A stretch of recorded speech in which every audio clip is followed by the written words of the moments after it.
좀 전에 본 첫 번째 영상은 삼성그룹 창업주인 고 이병철 회장님에 대한 것이었습니다. 이 회장님이 1987년 폐암으로 사망하기 한 달 전쯤에 어느 신부님에게 A4 용지 5장에 24개의 질문을 빼곡히 적어서 보낸 적이 있습니다. 그런데 그 질문에 대한 답을 듣기 위해 만남을 주선하던 중에 건강이 악화되어 안타깝게도 이 질문에 대한 답을 듣지 못하고 사망했습니다. 이 회장님이 사망하고 24년 뒤에 차동엽 신부님이라는 분이 잊혀진 질문이라는 제목의 책을 만들어서 이 24가지 질문과 답에 대해서 언급한 적이 있습니다. 여러분이 만약에 생명이 한 달 정도밖에 남아있지 않다면 무슨 질문을, 무슨 생각을 가장 많이 할 것 같습니까? 이분은 우리나라에서 가장 큰 기업을 일으킨 회장님입니다. 그런데 이 회장님은요, 죽음을 한 달 정도 남겨두고 있었을 때 어떻게 하면 내 남은 생에 더 큰 회사를 세우고 더 많은 돈을 벌 것인가가 아니라, 영상에도 몇 가지 질문이 나왔습니다만 이 24가지 질문은 거의 다가 성경에서 말하고 있는 하나님의 존재와 영혼, 그리고 죽음 이후의 세계에 대한 그런 생각들로 이분은 가득 차 있었습니다. 이 회장님이 물었던 24개의 질문 중에 첫 번째는 신의 존재를 어떻게 증명할 수 있나, 신은 왜 자신의 존재를 똑똑히 드러내 보이지 않는가입니다. 자, 성경에서 말하는 하나님이 정말 살아계신 분인가 하는 겁니다. 하나님이 살아계신 분인지, 그 하나님이 살아계신 분이라면 왜 자신의 존재를 분명하게 드러내지 않는가, 이것에 대해서는 지난 주일 설교 때 다룬 적이 있습니다.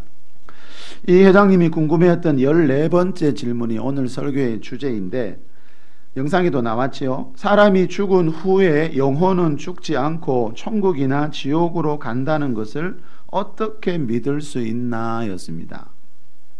자, 여러분, 이 회장님처럼 하나님을 믿지 않던 분들도요, 죽음이 가까워 올수록 내 영혼이 어떻게 되는가, 죽으면 정말 죽고 난 뒤에 천국과 지옥이 있는가, 사람들은 본능적으로 이런 생각을 다 하게 됩니다.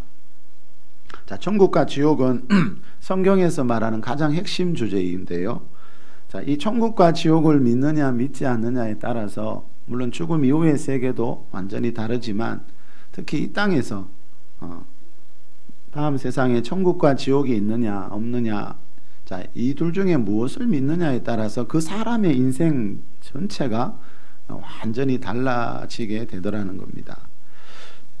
자, 두 번째 영상은 2014년도에 EBS 방송국에서 방영한 데스라는 3부작 다큐멘터리입니다. 데스는 죽음이라는 뜻인데, 우리나라 사람들이 가장 언급하기 싫어하는 죽음이라는 주제를 길게 다루었습니다. 최근 들어 우리나라에도 이 죽음 준비학교라는 이런 용어가 언론에 보면 가끔씩 등장하더라고요. 이 죽음 준비학교를 여는 곳들이 생기기 시작했지만 대부분의 사람들은 아직도 이 죽음이라는 단어 자체를 떠올리고 싶어 하지 않습니다. 그러다 보니까 우리나라는 이 죽음의 질이 아주 낮은 나라가 되어버렸습니다. 삶의 질이 있듯이 죽음의 질이 있는데요, 죽음의 질 1위 국가가 어딘가 하면 영국입니다. 영국 정부는 평소에 국민들이 죽음에 대한 대화를 하도록요, 죽음에 대해 이야기하면서 죽음을 준비하도록 매년 5월 한 주간을 죽음 알림 주간으로 정해놨습니다. 사람은 언젠가 한 번은 죽어야 하고 또 사고나 질병으로 갑자기 죽음을 맞이할 수도 있기 때문에 평소에 죽음을 준비하면서 살자는 겁니다. 히브리서 2장 15절에 보면은 죽기를 무서워함으로 한평생 매여 종노릇하는 자들이라는 말이 나옵니다. 자, 이 말씀에서 알 수 있듯이 사람들은 죽기를 무서워합니다. 그래서 죽음이라는 단어를 떠올리기조차 싫어합니다. 내가 언젠가는 반드시 한번 죽어야 되는데 그 가장 확실한 내 미래에 대한 일에 대해서 생각조차 하기를 싫어하는 이유는 죽음이 그만큼 무섭기 때문입니다. 그래서 이 죽음을 생각하면은 마음이 어두워지고 불안해질 것이라고 지레 짐작하기 때문에 그 단어조차 우리는 잊으면서 살려고 하는데 사실은 반대라고 합니다. 이 영상에도 나왔던 그 의사들, 정신의학자들 있지요.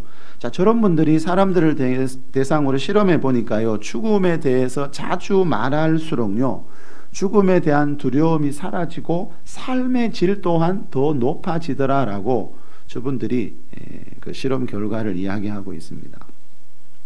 5명의 기자들이 함께 쓴 해피엔딩 행복한 죽음을 위하여라는 책이 있습니다. 죽음을 앞둔 사람들과 또 늘 환자들의 죽음을 보고 있는 많은 의사들을 만난 후에 이 5명의 기자들이 쓴 책인데요. 어느 기자가 서울대학교 의과대학 교수님에게 물어봤습니다. 교수님은 평소에 죽음을 위해 어떤 준비를 하고 있습니까? 라고 물었을 때 이 교수님이 이런 말을 했습니다. 거창한 것은 없다. 죽음에 대해 자주 말하는 것이다. 말하는 것이 어렵다면 편지나 영상이 또 하나의 방법이 될 수 있다. 나는 주말에 가족들과 식사하는 자리에서 나의 마지막 가는 길은 어땠으면 좋겠다라고 자주 말하는 편이다.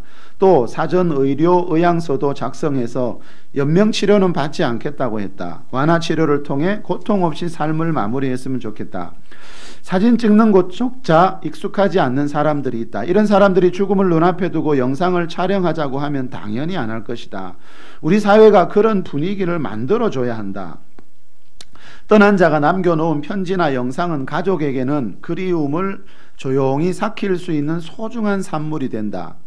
윤 교수는 임종 장소로 병원이 바람직하지 않다고 말한다. 한국인의 상당수가 병원 치료에 의존하다 눈을 감는 현상을 안타까워했다. 자, 이분은 의사지만요, 사람들이 병원에서 죽기 직전까지 온갖 치료 다 받으면서 그렇게 죽음을 맞이하는 것을 권하지 않습니다. 의사인데도. 자, 의학적으로 가망이 없을 때는 그 남은 그 소중한 시간을 가족들과 함께 보내면서, 그죠? 가족들과 함께 하는 것이 의미가 있는데, 그렇게 또 죽음을 준비해 가는 것이 더 낫다는 겁니다. 이 교수님이 평소에 자기 죽음을 위해서 늘 준비하고 있대요. 그게 뭐라 그랬죠? 죽음에 대해 자주 이분은 말을 한다 그럽니다. 가족들하고 모였을 때도 자기 죽음에 대해서 말할 수 있어야 됩니다, 여러분. 왜요? 그 가족들하고 영원히 살 거 아니거든요. 그래서 식사할 때든지 대화할 때든지 자연스럽게 죽음에 대해서 말하는 분위기가 되어야 되는데 우리는 아직 이런 부분이 참 부족하다는 거죠. 자, 여러 가지 의학자들이 실험을 해봤는데요. 사람들이 생각하는 것과 반대로요, 이 교수님처럼 죽음에 대해서 자주 말하는 사람들일수록요, 삶의 질이 훨씬 더 높아진다 그럽니다. 여러분, 죽음에 대해서 가장 강조하는 책이 뭘까요? 지금 여러분 앞에 있는 이 성경책입니다. 이 성경은 죽음에 대해 이야기한 책입니다. 우리 인생이 어디에서 시작돼서 어디로 가는가. 자, 이 성경은요, 죽음의 진정한 의미와 함께 죽음 이후에 나는 어떻게 되는가, 자, 거기에 대해서도 자세하게 가르쳐주고 있습니다. 우리 전도서 7장 말씀 한번 읽어보겠습니다. 1, 2절입니다. 시작. 좋은 이름이 좋은 기름보다 낫고 죽는 날이 출생하는 날보다 나으며 초상집에 가는 것이 잔치집에 가는 것보다 나으니 모든 사람의 끝이 이와 같이 됨이라. 산자는 이것을 그의 마음에 둘지어다. 자, 지혜의 왕이라고 하는 솔로몬이 지은 책입니다. 그죠? 두 가지 집 이야기가 나옵니다. 초상집과 잔치집. 자, 여러분은 이 둘 중에 어디에 갈 때 더 좋으세요? 자, 요 말씀 앞에 2장에 보면 10절에 보면요, 솔로몬은 내 눈이 원하는 것은 내가 무엇이든지 다 가져봤다는 말을 합니다. 한나라의 왕을 지내면서요, 솔로몬은요, 세상 부귀영화 다 누려봤다는 겁니다. 다시 말하면 누구보다도 잔치집에서 많은 시간을 즐기면서 살았다는 겁니다. 그 솔로몬이 노년에 하는 말입니다. 잔치집에 가는 것보다 모든 사람들의 끝인 초상집에 가는 것이 더 낫고 지혜로운 일이다. 자, 마음을 초상집에 두고 살라는 거예요. 우리는 어디 잔치집이 없나, 어디 먹고 마시고 즐길 데가 없나, 사람들은 늘 그걸 생각하지만 이 솔로몬은 초상집에 마음을 두고 살라는 겁니다. 그 이유는 자, 이 세상이 전부가 아니고 자, 그 죽음 이후에 또 다른 세계가 있기 때문에 이 솔로몬은 초상집에 마음이 두라고 하는 겁니다. 그 초상집이 끝이라면 여러분 거기서 모든 게 다 끝난다면 거기 마음을 둘 필요가 없지요. 그 초상집에 마음을 두라는 말은 그 초상집은 끝이 아니고 새로운 어떤 세계로 새로운 삶으로 들어가는 시작이기 때문에 솔로몬은 그 초상집에 항상 마음을 두고 살아라 이렇게 말하고 있습니다. 이 말은 죽음 이후에 있는 그 영원한 삶을 준비해야 된다는 거죠. 자, 서두에 말씀드린 그 데스라는 프로그램이 방송될 무렵에 어떤 기사에 이런 말이 나왔습니다. 데스 2부에서는 의학적 죽음을 맞이한 후 남아있는 의식과 사후 세계의 존재를 양자 물리학으로 풀어낸다. 일명 죽었다 살아난 사람들이 말하는 근사체험은 사후 세계의 존재를 증명하는 것일까 아니면 뇌가 일으킨 착각일까?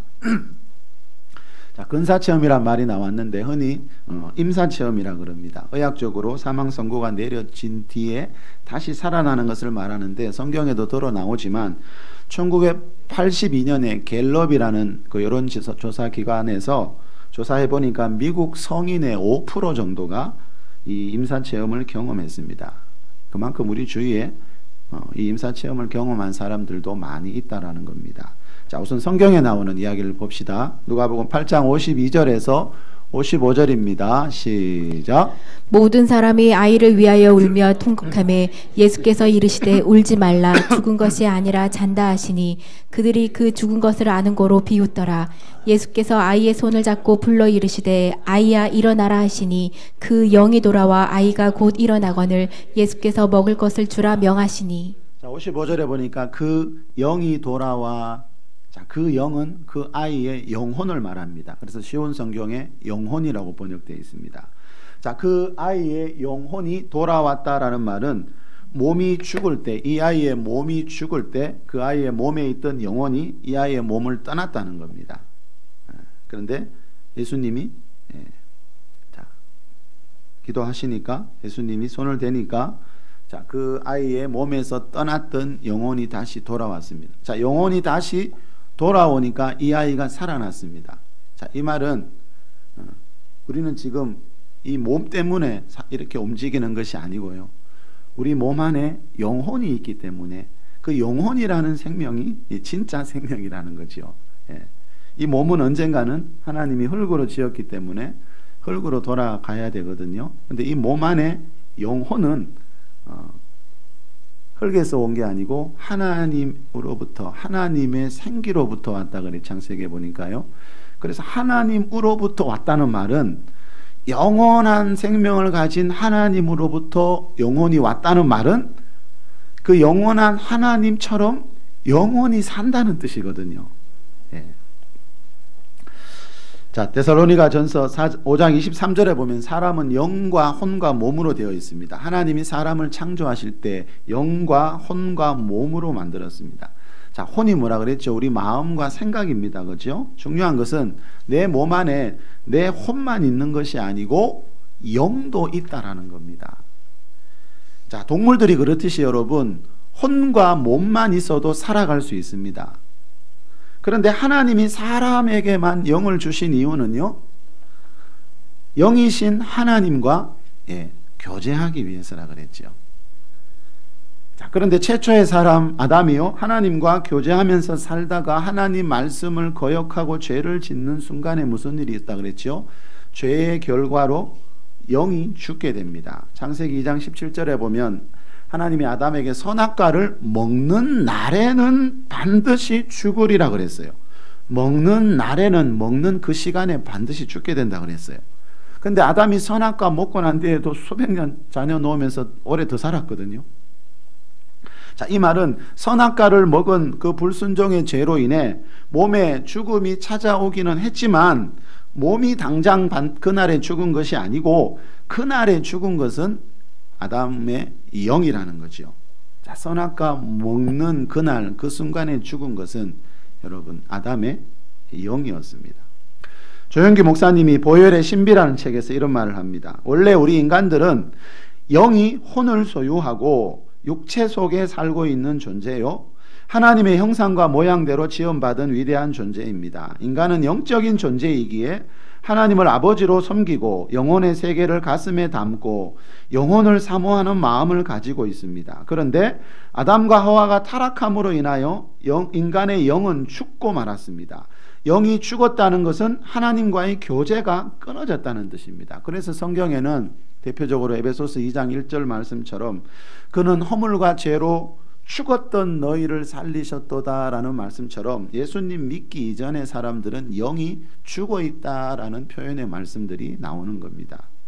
자, 여러분, 하나님이 창조한 최초의 사람 아담이 죄를 지을 때 그 죄의 결과로 영이 죽으면서 혼, 마음과 정신은 타락했고요, 우리 몸에는 죽음이 찾아왔습니다. 죄의 결과로 여러분, 영이 죽는 바람에 영이신 하나님과의 관계가 단절되었습니다. 그런데 중요한 것은 그 단절된 관계를 회복시키기 위해서 하나님의 아들 예수님이 사람의 모양을 하고 이 세상에 오셔서 십자가에서 피 흘려 주셨습니다.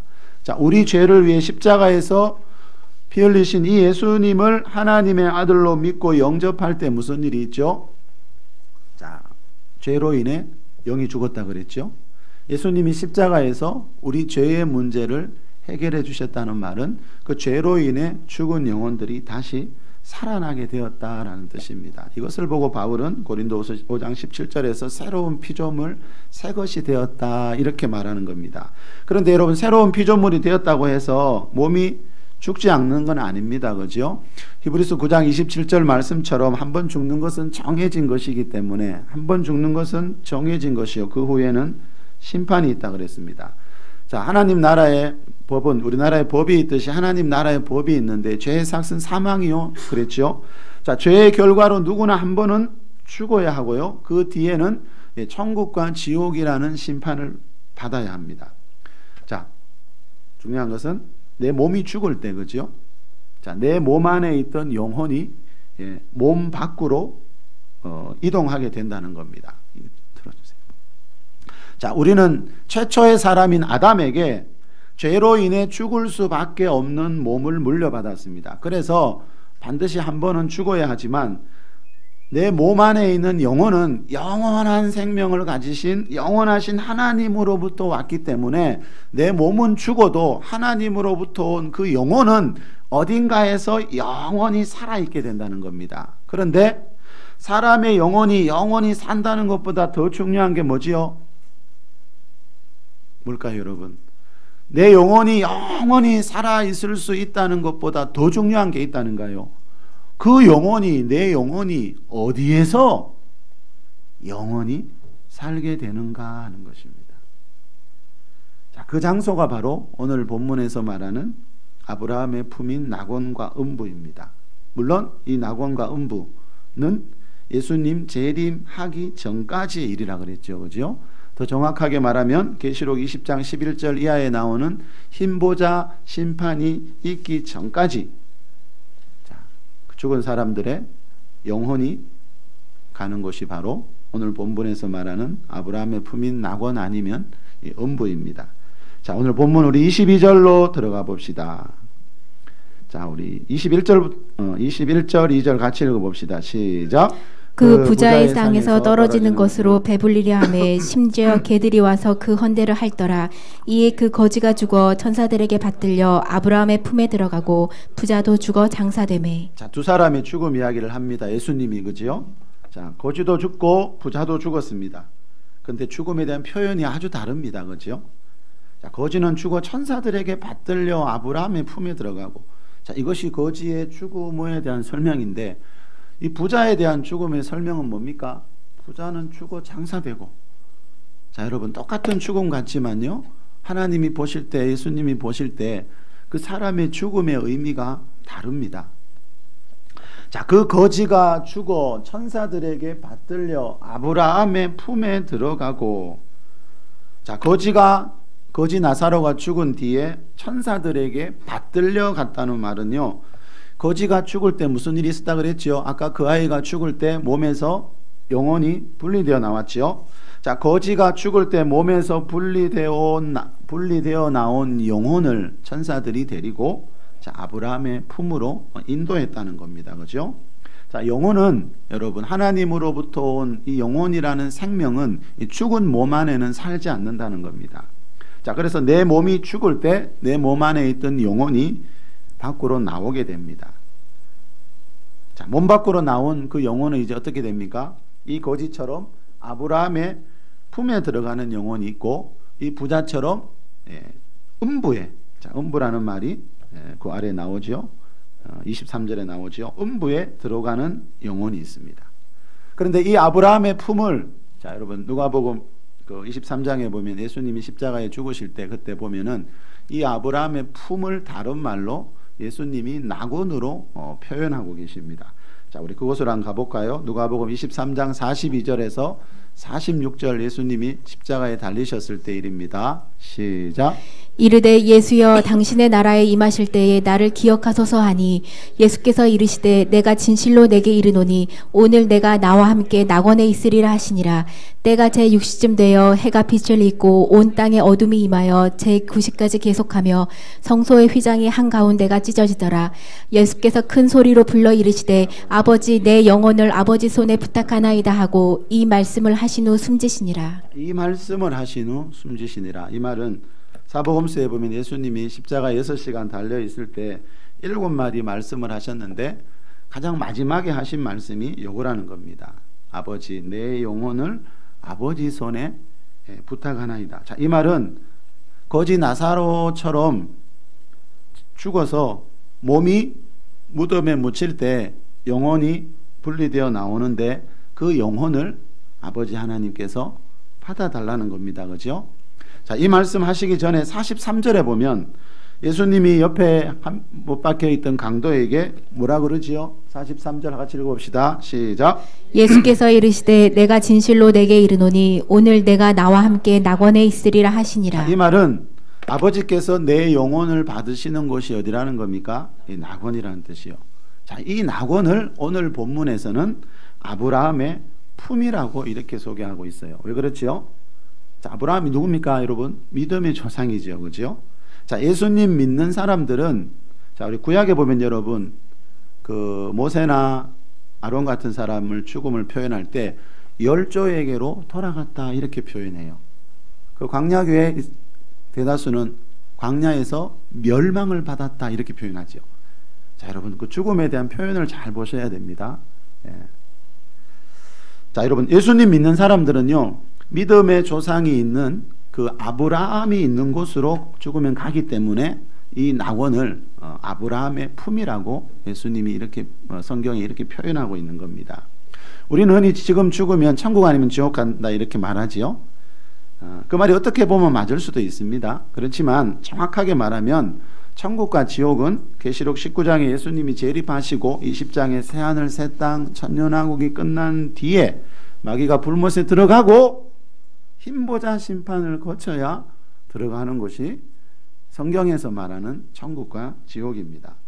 다시 말하면 그럼 낙원과 음부는 뭔가?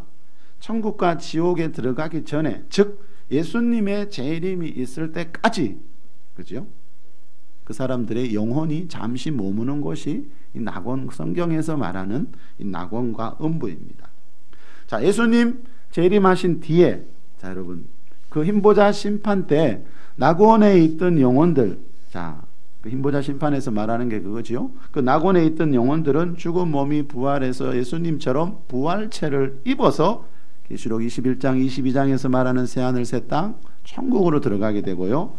이 부자처럼 음부에 있던 영혼들은 예수님 재림 뒤에 그 흰보자 심판 때 지옥으로 불못으로 들어가게 됩니다. 이것을 보고 예수님이 요한복음 5장 29절에서 선한 일을 행한 자는 생명의 부활로, 악한 일을 행한 자는 심판의 부활로 나오게 되리라 이렇게 말씀한 겁니다. 자, 음부와 지옥이 다른 장소라는 가장 확실한 증거는요, 흰보자 심판 이야기에 나오는 계시록 20장 14절 말씀이에요. 거기 보면 사망과 음부도 불못에 던져지니 그래요. 음부가 불못에 들어가요. 그 음부에 누가 있지요? 오늘 본문에 나오는 이 부자와 많은 사람들의 영혼이 있겠지요. 자, 그 사람들이 예수님 재림 뒤에 흰보자 심판 때 그 음부 전체가 불못에 던져진다는 말은 그 음부에 있는 영혼들이 흰보자 심판 때 작은 자나 큰 자나 다 죽은 자들이 부활한다 그랬죠. 그죠? 그 부활한 그 부활체를 입어서 어디로요? 지옥으로 들어가게 된다라는 겁니다. 자, 이것을 보면 분명히 음부와 지옥은 다른 장소다. 음부가 지옥에 던져진다는 말은 음부와 지옥은 다른 장소라는 것을 알 수 있습니다. 그리고 음부와 지옥이 다른 장소라는 말은 낙원과 천국도 다른 장소라는 뜻입니다. 자, 오늘 본문 23절에서 25절로 내려갑시다. 그가 음부에서 시작. 그가 음부에서 고통 중에 눈을 들어 멀리 아브라함과 그의 품에 있는 나사로를 보고 불러 이르되 아버지 아브라함이여 나를 긍휼히 여기사 나사로를 보내어 그 손가락 끝에 물을 찍어 내 혀를 흐느라게 하소서. 내가 이 불꽃 가운데에서 괴로워하나이다. 아브라함이 이르되 예 너는 살았을 때에 좋은 것을 받았고 나사로는 고난을 받았으니 이것을 기억하라. 이제 그는 여기서 위로를 받고 너는 괴로움을 받느니라. 자, 그는 여기서 위로를 받고 너는 괴로움을 받느니라. 자, 그 나사로가 들어가 있는 아브라함의 품은 위로받는 것이고요. 부자가 들어가 있는 이 음부는 어떤 것입니까? 예, 괴로움을 받는 것입니다. 자, 여러분 23절 음부에서 고통 중에라는 말에서 알 수 있듯이 자, 부자가 들어가 있는 음부는 고통받고 괴로움 당하는 곳입니다. 24절에 보니까 이 음부는 물 한 방울이 없어서 정말 괴로워하는 곳입니다. 예. 자, 그런데 여러분 음부보다 지옥은 더 괴로운 곳입니다. 왜냐하면 음부는 그 사람의 몸은 장사되어 지금 무덤에 있죠. 부자하고 거지가 영혼만 들어가 있죠. 그죠? 음부는 영혼만 고통을 당합니다. 여러분 지금도 우리 육체의 고통이 있고 마음이 느끼는 고통이 다르지요. 자, 이 음부에는 영혼의 고통만 있는 곳인데 내 육체가 부활한 뒤에 부활체를 입어서 들어가는 지옥은 몸도 가지고 있기 때문에 그 몸의 고통이 또 따라온다는 겁니다. 그래서 여러분 지옥은 음부보다 훨씬 더 괴로운 곳이고요. 반대로 낙원에 있던 영혼들은 천국에 들어가게 되면 그 이전보다 훨씬 더 큰 위로와 기쁨을 경험하게 됩니다. 그 영원한 생명이 있는 그 하나님의 나라, 여러분 천국이 있다는 거 꼭 기억하시고 그 영원한 나라 천국에서 꼭 다시 만날 수 있는 저와 여러분이 될 수 있길 바랍니다. 마지막으로 탤런트 김혜자 씨가 교회 권사님인데요.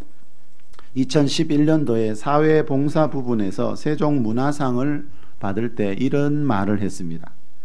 저는 매일 죽음을 준비하며 삽니다. 임종의 순간에 얼마나 소유했고 성공했느냐가 아니라 얼마나 사랑했느냐로 평가받고 싶어요. 여러분 이분은 누구보다도 부와 인기를 누리면서 좋은 시설에서 편안하게 살 수 있는 분인데요. 그동안 아프리카 봉사활동을 30번이나 다녀왔다 그럽니다. 지금 78세더라고요. 왜 그럴까요, 여러분? 그 연세 많은 분이 틈만 있으면 그 가장 환경적으로 어려운 아프리카에 가서 봉사활동을 하고 있어요. 왜 그럴까요? 마음이 초상집에 가 있기 때문입니다. 저는 매일 죽음을 준비하며 삽니다. 이 말은 이분의 마음은 솔로몬이 말하는 그 초상집에 가 있다는 거예요. 여러분 죽음을 준비하며 사는 사람들, 마음이 초상집에 가 있는 사람들은요 평소에 살아가는 모습을 보면 완전히 다릅니다. 시편 16편 11절에 보면은요 주의 앞에는 충만한 기쁨이 있고 주의 오른쪽에는 영원한 즐거움이 있나이다. 사람이 여러분 좋아하는 게 둘 중에 하나입니다. 세상 쾌락 아니면 주님 안에 있는 영원한 즐거움. 근데 세상 쾌락은요 잠시 잠깐 우리를 즐겁게 해주는 거지만 하나님이 주시는 즐거움은 영원한 즐거움이다 이렇게 표현합니다. 자 여러분 우리가 이 땅 짧은 인생 살아가는 동안 세상 쾌락에 빠지다가 영원한 생명 잃어버리면 그 이 세상의 삶은 아무 의미가 없겠지요. 자, 성경은 분명히 말씀하고 있습니다. 이 세상이 끝이 아니고, 이 세상이 전부가 아니고, 죽음이 끝이 아니고, 죽음은 영원한 삶이 기다리고 있는 낙원과 음부, 천국과 지옥으로 들어가는 문이다라고. 자, 저라 여러분이 남은 생에 세상 쾌락이 아니라 천국에 있는 이 영원한 즐거움을 사모하면서 살아가는 천국의 백성들이 다 될 수 있기를 우리 주 예수 그리스도의 이름으로 축복합니다. 우리 잠시 기도합시다.